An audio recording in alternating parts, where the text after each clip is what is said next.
This is a podcast about one woman's mission to help entrepreneurs and business owners write better business books. Each week, we tackle your writing excuses, because there are excuses too, and help you beat the blank page of doom so that you can write the book that'll grow your life and your business. Now here's your host, Vicky Fraser. Hello and welcome to the 1000 Authors Show. I'm Vicky Quinn Fraser and this is my husband Joe. Hello. And the reason we're laughing is because literally as I pressed record then, Joe burped. I don't think it was caught on the beginning of the podcast, but it was good timing. Excellent. Thanks. You're welcome. You're welcome. So how you doing, Joe? I'm all right. I'm a bit tired. I've just had 3 days on site in Coventry. Oh dear. Doing some things. Sorry to anyone who's listening from Coventry, but I used to live there for quite a long time, so I get to go, oh dear. And yeah, we're working quite hard. My brain aches a bit. Did it go well though? Yeah, I mean, I could go into details, but yes, it has kind of worked on quite well. Good. Clever things have started working. Oh, good. Are you one of them? Yes. I started on Monday and I've had fair success. Awesome. Good skills. And what are you reading at the moment? Have we jumped into that too quickly? Do we normally do preamble? There's more preamble normally. How are you doing? You all right? Yeah, I'm confused. I'm a bit annoyed actually because I did my handstand training earlier. Right. I'm in a handstand training group and that was great. And then I was like, shall I do the stretch class that I normally do on a Wednesday evening? And I was like, had a quick look at where you were on the Stalky app. Mm-hmm. And you were more than an hour away and I was like, oh, cool, I'll book onto the stretch thing. Okay, you were pleased I was nowhere near. No, but I was just like, well, are you going to get home in the middle of the stretch class or are you going to get home, turn that over so you're not staring at it. Or are you going to get home, when... Anyway, I left it you have to book on at least 5 minutes before the class starts and I left it too late. Sad times. That was an amazing story. I liked it. It wasn't really, was it? No. Sad times. What are you reading, Vicky? I'm reading Thud by Terry Pratchett. I've nearly finished it. Okay. And I'm also reading, which is obviously great because I love Terry Pratchett. And I'm also reading, I have finally started reading The Art of Gathering by Priya Parker. Cool. And it's really, well, I've literally hardly read any at the moment, but so far it's really great. And I had a really good point that I was going to bring up in the podcast as that's a cool thing and I've forgotten it. So okay. Maybe next week. Or, maybe not. Maybe not. What are you reading? So I've quite enjoyed Ursula Le Guin's Farthest Shore series of books. It's all a bit light and easy, but it's very nice. And I just started the third one of those, which is called Powers. Powers? Let me update my sheet. It's Gifts, Voices and Powers are the 3 books. Okay, cool. Do you like Ursula K. Le Guin? She's awesome. Yeah, she is. So, this week at Casa Dingle, there is water everywhere because... everything leaks. Everything leaks. Following Storm Arwen a week or so ago, we've just had Storm Barra. Mm-hmm. Storm Barry. And the wind is blowing in a different direction because we didn't get all the water last week. We did not. But this week we've got lots of water. Yeah. And so, water has been pouring in through our windows. Nice. Which is not ideal. That's what windows are supposed to not do. It's coming in over the top. Yeah. There are reasons for it. To do with oak shrinking over time and things sort of being built and then settling and all that kind of stuff. So it's... Yeah, and we've just been unlucky this week because the wind has been coming in exactly the right direction to fire water horizontally into the house. But still, we need to fix that because the house was full of fucking water earlier. So that was fun. But over the weekend, we made our house bigger. Yeah. We have, as you may know, the saga of the Dingle bathroom continues. We are getting closer, slowly but surely getting closer. We have ceilings. Joe put his foot through the ceiling. I fell through a ceiling. Joe fell through the ceiling, nice. So that was exciting. He was not hurt, thankfully. But there was quite a mess and a lot of swearing. And the ceiling is now fixed, so that's fine. Luckily, we hadn't plastered it or painted it or done anything with it. We just put the boards up. That would have been annoying.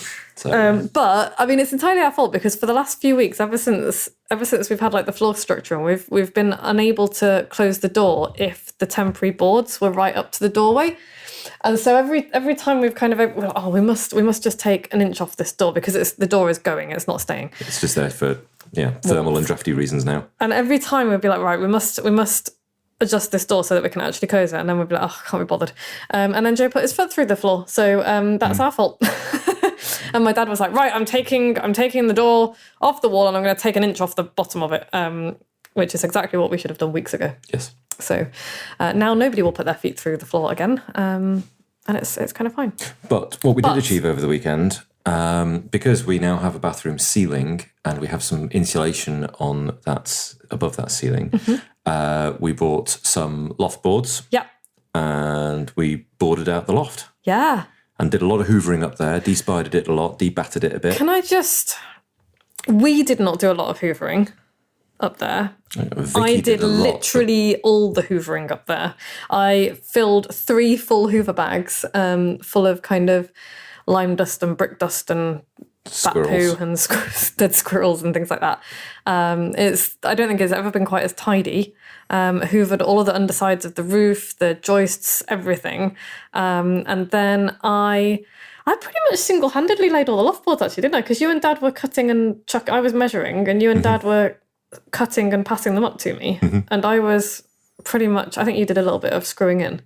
But yeah, I pretty much laid the loft boards single-handedly. I was quite pleased by that. So we're gonna need to take some of them up and put them back again when we come to do a little bit of wiring, but we shouldn't need too much. Not much. But yeah, we've got all this space up there now. So we put all of our camping gear up there.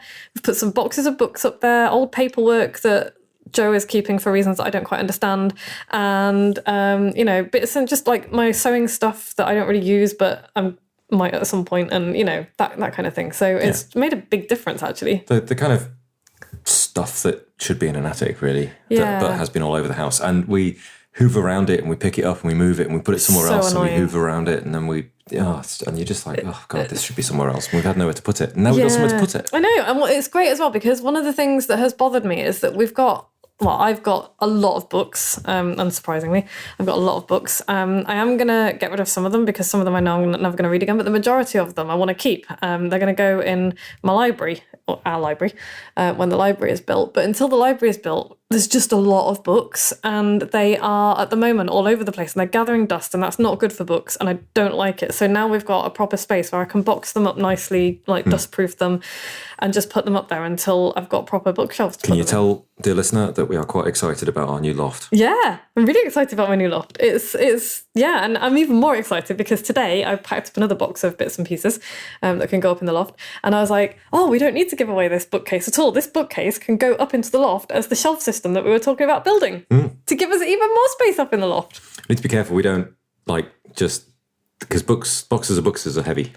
Yes. We need to not just stack up 3/4 of a ton of stuff in the same area and collapse the ceiling. That ceiling is stronger than 10,000 bears. It's stronger than almost anything in the rest of the house, but it's not as strong as the ground on the ground floor. Well, that's true. Anyway, that's not what they did not tune in to hear about our loft, Joe. I think people do. I think people are most interested about the Dingle, really. How dare you? And the sheep. How dare you? How are the sheep? The sheep are adorable. I went up to see them earlier and I took them some treats, and Picard tried to eat all of the treats. Koenig eventually had some treats, although he gave them a good sniffing at first. Bronson did not want any treats, but he did want to prevent the other two from having treats. Okay. Fair. So, because he's kind of a dick. So that was fun. Okay, yes. Anyway, right. So this week we're talking about how long it's going to take you to write a nonfiction book.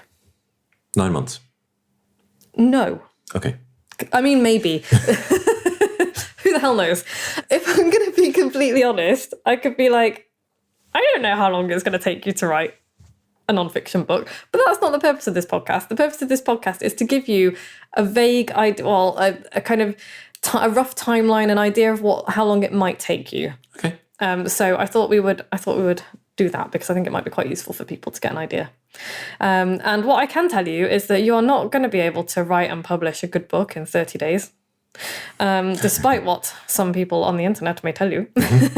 The reason for that will become clear as we go through. And I'm not talking about people publishing pamphlets and tiny books, because it is possible to write a good tiny book in a short amount of time and kind of publish it. I'm not talking about that. I'm talking about heftier books. So with that, let's dive into a few a few kind of facts. So the average non-fiction book, what's the length of an average non-fiction book, Joe? 50,000 words. Yeah, like most of them are 45 to 55,000 words. So I know you read that and then picked the number in the middle, but still, that's cool. So we can break that down. So I used to have a course called Published in 90 Days, which was a bit of a misleading title, to be honest, which is part of the reason why I don't sell that course anymore. But it was absolutely possible to write a decent book in 90 days, definitely the first draft, if not the edits. If you're writing a really short book, like a mini book, then you can 100% write and publish that in 90 days. But we're talking about, a 55,000 word book here. Okay. So let's break it down. Let us break it down. 55,000 words over 90 days is how many words per day, Joe? If I take my shoes and socks off to help with the maths, it is about 611.11 words per day. That was, yeah. Joe did not just do that in his head. I've done all of these. I did all these calculations earlier. It's like Blue Peter. Yeah, I mean, Vicky did all these calculations earlier, so who the hell knows whether they're right. I used the calculator. So yeah, if you write every day, like no weekends off, no days off or anything, no breaks, then 611-ish words per day will get it done. Yeah, okay. If you have weekends off... Oh, that would knock it up to like 833 point something. 833.33 words per day. Which is also a very doable goal, right? But it doesn't take into account all the stuff that goes with writing a book. And that, I'm going to come to that shortly because this is really important. And this is one of the things that frustrates me when I see this kind of thing on, bandied around on the internet. Oh, you can do this, that, and the other in so many days. And it's like, but can you though? Can you really? Because it's not just sitting down and banging out, 800 words a day. You can't use the same word 800 times and say you've, fulfilled your quota. No, I hadn't even thought of that, but no, I mean, I bet if you were Stephen King and he filled an entire book with, like, the word flange, people would probably buy it. Like that album, Silence album. Who did the album of Silence? I have no idea. Somebody did, and people bought it. Okay. Like it was a bestseller. Anyway, so back in the room. Publishers and printers think in word counts, but writers tend to think in chapter counts or stories because that's how we organise ourselves, right? So I can say 55,000 words, and to most people listening, and to me, that's just like, well, that's a lot of words. I don't know what to do with that information. Don't want to start, blah. So let's instead think about breaking it down into chunks that we can deal with more easily. So let's say that your book is going to have 10 chapters because that is an easy number for me to do maths with. Sure. And it's going to have an introduction and a conclusion at the very least. It will probably have some other bits and pieces as well, but let's keep it real simple. And let's say then each chapter will have 5,000 words. 5,000 words times 10. 50,000 words. And so therefore maybe your introduction and conclusion are going to have around 2,500 words each. Okay. Taking it up to 55,000 words. That's one. Suddenly that sounds a little bit more doable apart from anything else. It's like, 5,000 words. I can do that 10 times. That doesn't sound as much as 55,000 words. I could write, 5,000 words in a couple of weeks over a few evenings, couldn't I? Exactly. And so it's really useful to think about it like that because we can break it down. And also, just because you've got 10 chapters of 5,000 words, that doesn't mean that's like an average. Yeah. Like one chapter might have 6,000 words, one chapter might have 3,000 words and, blah, blah, blah. Anyway, but as I said before, that is not everything that is involved in writing even the first draft of a book, which is why I think this is a bit misleading. So I wanted to look in a bit more detail about what is involved in writing a book. So let's go right back to the beginning. What's the very first thing that you have to do? You have to know what you're going to write about. Yeah. So we're thinking about your big book idea, basically. So you might have a vague idea. And, if you're thinking, I want to write a book, you almost certainly do have a vague idea of what you're going to write about rather than just, I want to write a book. Although quite often I'm like, I want to write another book. And then I'm like, I don't know what to write about. And so that goes nowhere. But you will need to give your big book idea more thought and go through a process to validate your ideas and refine it so that it actually works for a book. So it's all very well to think, I want to write a book about pandas, for example. Right. Or, okay, I want to write a book about houseplants. And you think, okay, that's a very large topic. Yes. A really large topic. So let's narrow it down. Like, what kind of houseplants? It's like, I really like cactuses. Okay, cool. We're going to write a book about houseplant cacti.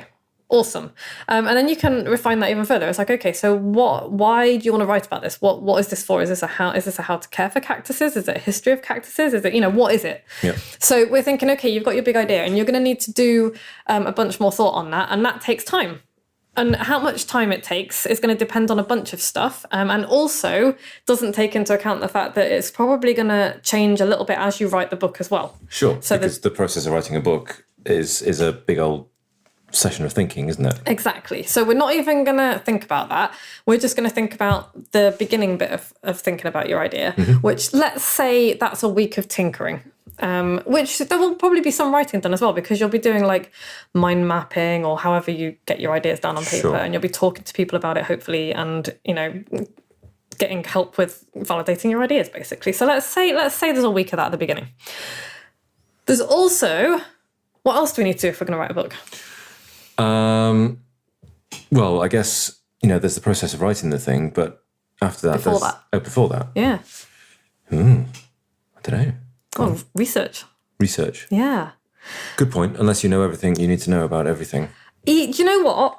Even then, I would even people who know their subject inside out and can just write a book, I would say still would benefit from doing research. And there's a couple of reasons why. So, because and this is, this is something that people might not think about. Think, if I'm writing my memoir or my autobiography or whatever, then, I already know that is my story.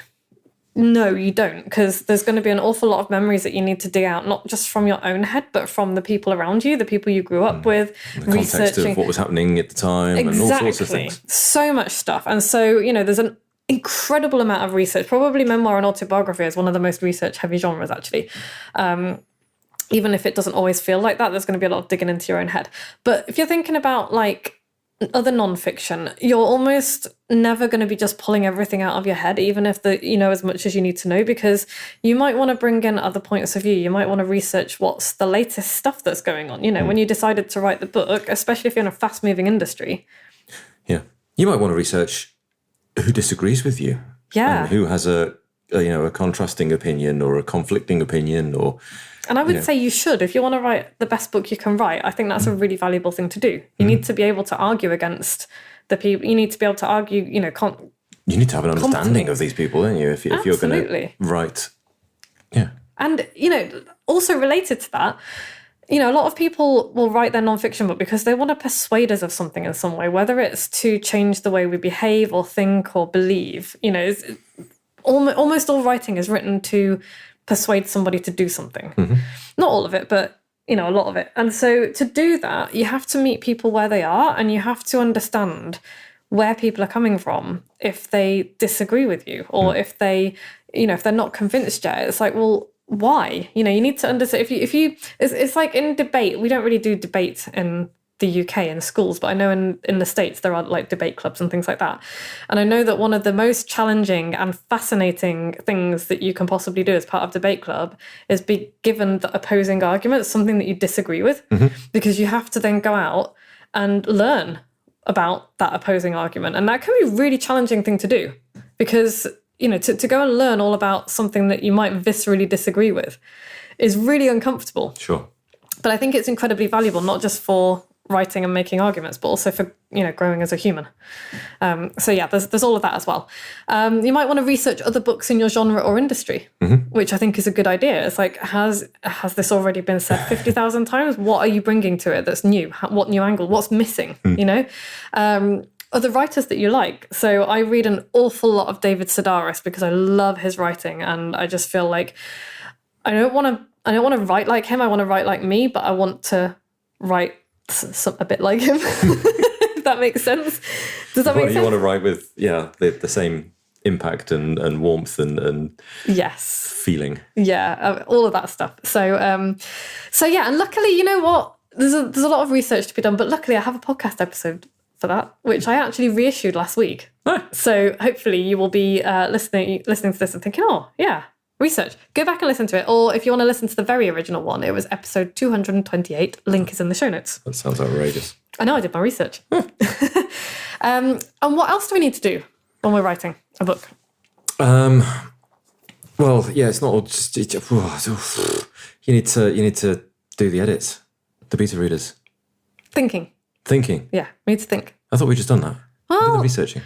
That's not necessarily, no, sometimes writing is just staring out of a window while your brain processes stuff in the background. Sometimes it's talking to people, sometimes it's just like going for a walk. So there's that as well. But yes, also, after you've written your first draft, there's edits, beta readers, proofreading, cover design, interior design and layout, all the other gubbins that go together with publishing a book. So when someone tells you it's possible to write and publish your book in 30 days or 90 days or whatever, give them your skeptical face. Because it is entirely possible to write a first draft in 2 weeks, 4 weeks, 8 weeks, 12 weeks. But that's not the end of the story. And if you're putting your first draft out as a published book, shame on you. We don't do that. There's a lot of stuff that will go into it that you won't want people to necessarily read. And it's I think it's disrespectful to the reader. Yeah, your first draft is an exercise in generating content and organizing your thoughts. Yeah. So let's think about here then the first draft, and let's do a little timeline for that. So we're just thinking about the first draft. One, you're going to spend about a week-ish, maybe you'll spend about a week on your big book idea and the outline, which is, if you do those two things, you're going to be refining your idea. You've probably arrived at the point of, day one, week one, with a desire to write a book and some idea. This is the refinement process, isn't it? Yeah, exactly. Yeah. So we're thinking about your thoughts. And going into the detail and thinking, where's it going to go and all that kind of thing. Then you're going to spend probably a couple of weeks, 1 to 2 weeks, doing any research that you need to do. And then you're going to spend maybe 12 weeks to write your 55,000 words, as we broke down earlier. Yeah. So that's your 1,000 words a night with a few nights off, with 2 or 3 nights off a week. Yeah. And I think that's reasonable. And then it'll be ready for editing, which is great. And that's just under 4 months to get to that point. Yeah.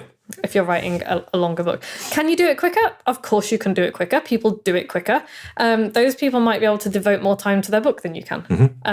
Their word count per day may be higher, but I am assuming that you're busy and you don't want to overload yourself. And I'm also assuming that, like most of us, you can't put aside everything else to work exclusively on your book. You have some responsibilities that you need to, fulfill. And so I think that 3 to 4 months is a perfectly reasonable amount of time to aim to get your first draft done. Might do it quicker? Cool. Might take you longer? Also cool. But what about after that? What about the edit? I want to give people an idea of how long it's going to take to actually get their book published out there. So... Headspace, yeah. I love it if my clients will take a couple of weeks off to walk away from the book and not even think about it. At least 1 week. It's really difficult to edit something you just wrote. Yeah. Because you know what you meant to say, you know how you were thinking at the time you wrote it. Yeah. And if you just write something and then try and edit it, you will miss things. You will have assumptions in your brain. There will also be thinking faults as well in there because, when we're getting our ideas out of our head, they tend to be, for a lot of us, they tend to be quite jumbled. And so when you walk away from your book for a week or two, even if you're not thinking about it, your subconscious brain will be processing shit in the background. And so I often come back to stuff that I've written, like even a couple of days ago, and I'll be like, okay, cool, I'm going to rewrite this completely. And it's such a better piece of writing for that than just kind of whacking out something that might be okay. It might even be pretty good, but how much better could it be with a little bit of space? So I say 1 to 2 weeks to walk away from it. Don't even think about it. And then spend a couple of weeks when you come back to do a structural edit and get all of your thoughts together, make sure that it makes sense, make sure it flows, make sure there's nothing major missing. After that, I would spend a week editing it, at least a week. This is like really vague ideas, by the way. I might spend a bit more time on some of this stuff, but edit it or get it edited for the details, for the kind of flow and all the rest of it. And then I would send it away to beta readers for their feedback and help to make it better. And I would allow at least 2 weeks for that. And that's asking a lot of somebody to say, read this book this week, please, and then give me feedback next week. Yeah. And you will have amazing people who will be willing to do that for you, because we all do. But you want a couple of weeks for that. And then when you get those suggestions back from your beta readers, spend 1 to 2 weeks making those changes. Maybe a couple of weeks doing final edits and proofreading. And then maybe a week doing the layout. You'll hopefully have sorted the cover while you were doing other stuff. So that's like a process that do not design your own cover unless you are actually a graphic designer or an artist. Get someone else to do it, and you can do that while the other stuff is going on. And then you want to allow at least 2 weeks for printing and while it's printing, for dealing with getting your book online, do not underestimate how long and how fucking fiddly the final stages and checks and things are. Because when you are printing your book, you also will want to get a printed proof. Do not get a large quantity of your books printed without spending the time to get a printed proof first, because you will have missed things. Yes. And so it's really, really important. And I can't even imagine how upsetting it would be to have 200 copies of your book with a giant mistake in it that you could have caught if you'd only had with the wrong copy. ISBN number on the back. Yeah. It's happened. Yeah. With a mistake on the spine. With a typo on the spine. Which has happened with a client of mine. Literally, like, everybody missed it. Literally everybody missed it. And sometimes that shit happens, you know? So make sure that you leave enough time to do proper checks on these things. And any good book printer will insist on, you'll have to argue with them really hard about not sending you a proof copy. Because they will want to give you... They will want to give you a proof copy. They don't want to print 200 copies of a book that's going to be pulped. That's really depressing. So yeah, that is a really rough idea, and gives you a total of 29 weeks from blank page to book in your hand, which is just over 7 months. So yeah, and that's a good turnaround. That's writing 800 words a day. Yeah, with all of the other gubbins and waiting for other people to do things like typesetters and printers and people like that. Yeah. So, by the way, if you're working with external people like editors and proofreaders and printers, talk to them early and get them booked in for a couple of reasons. First, the good ones get booked up real quick. And second, it will give you a deadline to work to, which is also a useful thing. Yes. So yeah, I work with private clients over 6 months to take them to kind of the final checks before printing stage. Some people get printed, some people have a little bit more work to do afterwards. As I say, it depends on how much time you've got to write. And I work over 3 months with my Weird and Wonderful Book Society clients to get them to the end of the first draft or thereabouts. So, like I say, this is really rough, and it very much depends on your personal circumstances and the book you're writing and a whole load of other things. But I think that's a reasonable timeline. Yeah.